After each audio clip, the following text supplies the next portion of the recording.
I'll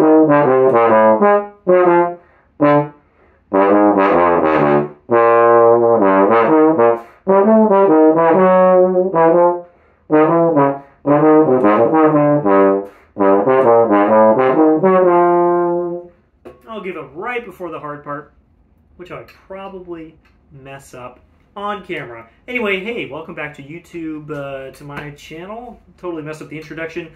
Let's talk today about my $100 bass trombone, which has now been put through the ringer, and I have a trial by fire video about it. First things first, I have not been playing it as a $100 bass trombone because I've been using my Edwards DBB slide on it. That's dual bore, all yellow construction, and an Edwards 2 lead pipe. The slide it came with is like okay.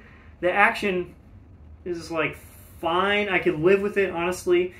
And it plays and sounds okay, but it's just a little weird. It's nothing like my other horns. Hey cat, I know. This is a very important video to you as well. It's just like fine, but this Edwards just plays and feels so much more like what I'm used to that I'm using the Edwards slide instead.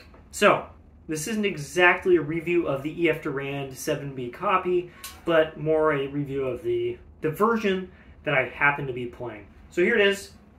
I've played a bunch of Disneyland stuff on it. I also played it outside Disneyland a little bit. I played with friends a little bit as well. I'm going to do that more in the next few days. And I have a lot of thoughts, and a lot of them are strangely positive. My initial impression, you know, having not even bought this yet, I was like, it's just going to be awful, right? There's no way it can be that good. I've heard people say that the Chinese copy of the 7B, which this is typically better than the real 7B, but to me, it's a pretty low bar. I really don't like those horns that much. So I went into it with knowing that I'm spending very little money. I kind of don't care how it turns out because it's so cheap.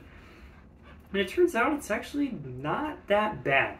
Let's talk about, because there are a lot of them, the negatives. So first things, the construction is actually like fine. On this one, there's no like loose solder or anything. The finish is okay. There's definitely spots where like the lacquer might be not sprayed super well.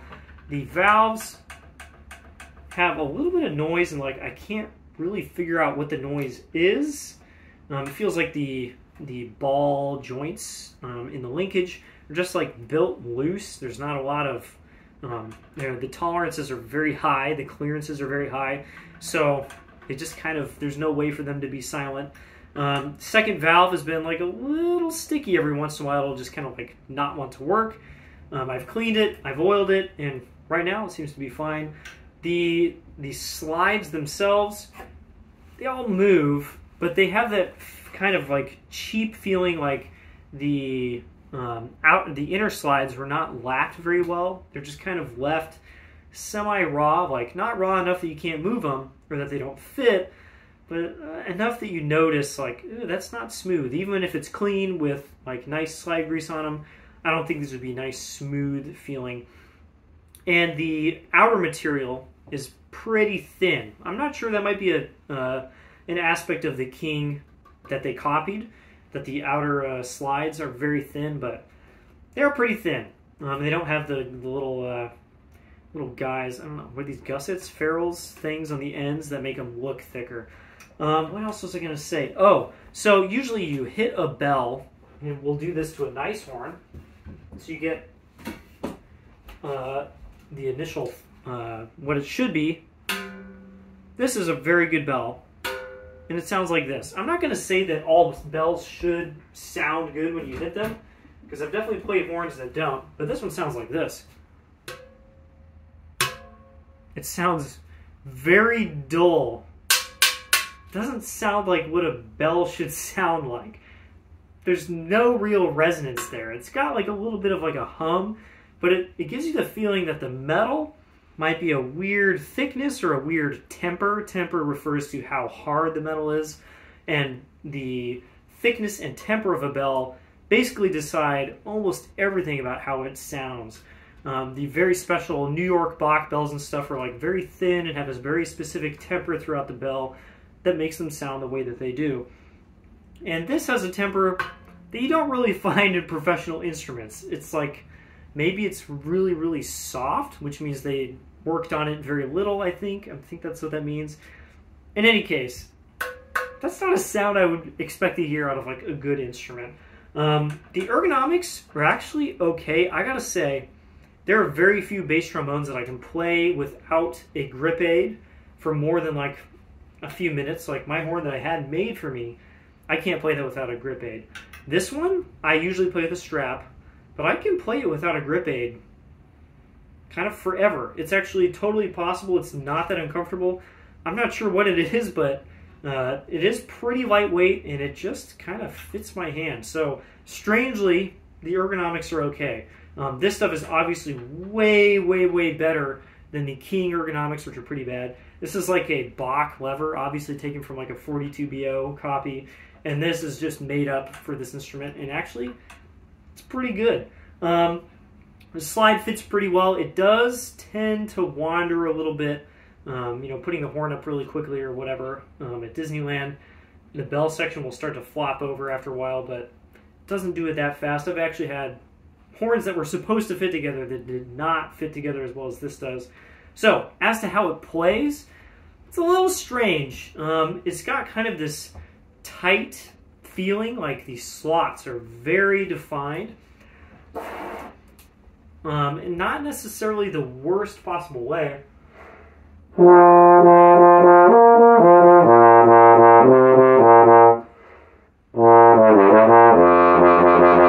And once you find the center of that slot, the horn works and it feels okay. But finding that center is not always the easiest thing, especially in the upper range.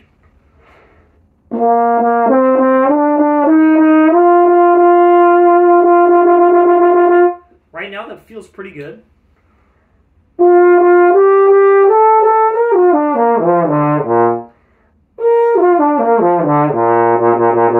But even coming down, if I maybe like go a little bit too far and I don't land on exactly where D in first position is, woo, it sounds really bad. It feels really bad.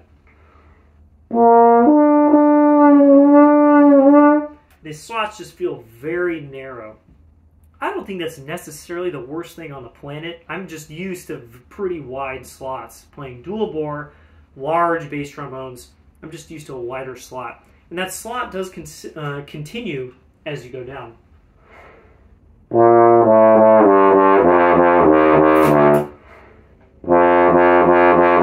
You heard the first time I played that F, didn't really land in that slot.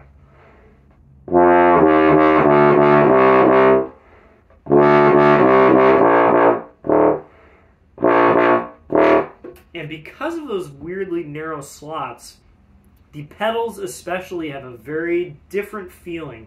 On most, I'm going to say modern bass trombones, pedals have a pretty large slot in which they kind of sound the same. And it's actually kind of hard to find the correct place to make them in tune and sound the best. On this, it's very specific. If you don't put the pedal here, it kind of like doesn't make any noise. It's rather interesting. It's very easy to hit a little bit too high and then just kind of no sound comes out.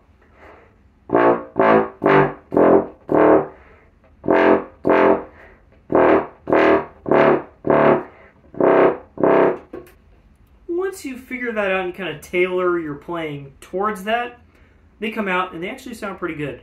But like I said, it's pretty picky, and I gotta say with the slide it came with, it's even pickier. The dual bore slide should make everything much looser, a little more agile, wider slots that I have to find the center of, but there's more room.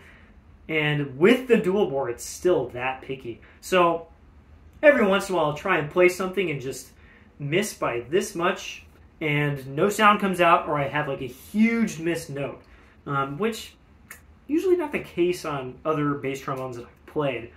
But otherwise, playing it, you know, once I kind of get used to it and I go, okay, don't overpower it, play into the middle of the slots, it generally plays pretty well. And the real test of it, honestly, at least for my situation, is just playing it at Disneyland at work.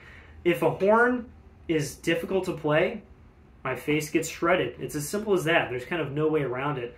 And playing the Yamaha 830, the Xeno at work, shreds my face every single time. This, I've had probably 2 of my top 5 days ever on bass trombone. I kind of keep track, like, ooh, that day, I played really well the whole day, felt really good, and I end the day also feeling good. I'm not getting to the last note, and I'm like, woo, okay, not gonna play at all after this. Last couple days I played this, felt like I could go play another few sets. That is not common. And I think a large part of that is due to the feedback that this horn actually gives. So, it's got this weird bell, right? But I can actually hear myself on it way, way, way better than I can the Xeno. Way better. So, a lot of times, I can play softer because I can hear my pitch center, I can hear the color of the sound I'm making, I can hear how it's matching the other tenor trombones around me or the sousaphones, and I can just chill out. Whereas with the Xeno, I have no idea what's going on, none of the sound comes back to me, so I tend to press on the gas a little bit too much, tend to play a little bit too loud so I can hear myself, and then it's game over. I'm just putting in too much work. And this makes it so much easier. And what's really cool is that when I do want to go burp and put the pedal all the way to the metal, it makes a ton of noise and a ton of color and a really cool sound. I got compliments on my sound a couple times. I have not gotten compliments on my sound playing the Xeno even once. Not even one time, I just gotta say. And it's cool because the dynamic kind of gradually gets louder and then hits a point where it goes whoop and gains a bunch of color, gains a bunch of overtones on top of it. I don't know if I can demonstrate that right now.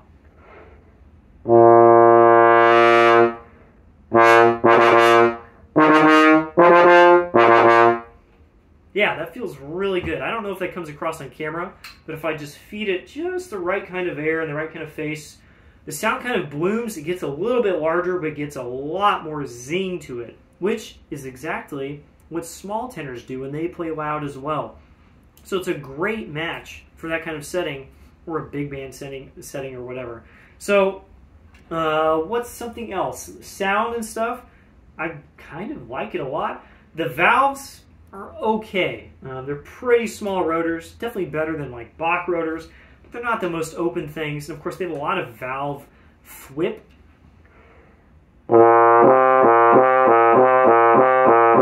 Because they're obviously not vented or anything, so when you play and the face of the valve gets in the way of the air,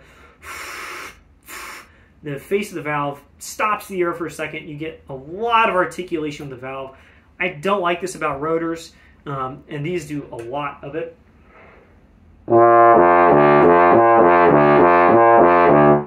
And they change the sound a lot when you add in a valve. So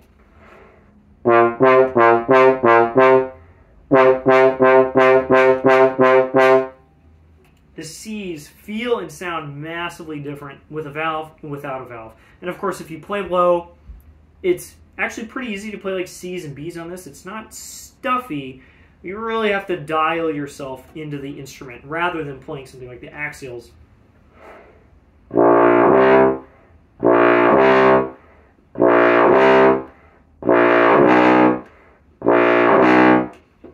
So just for reference, my monster bass, playing the same notes, probably a little bit different pitch-wise.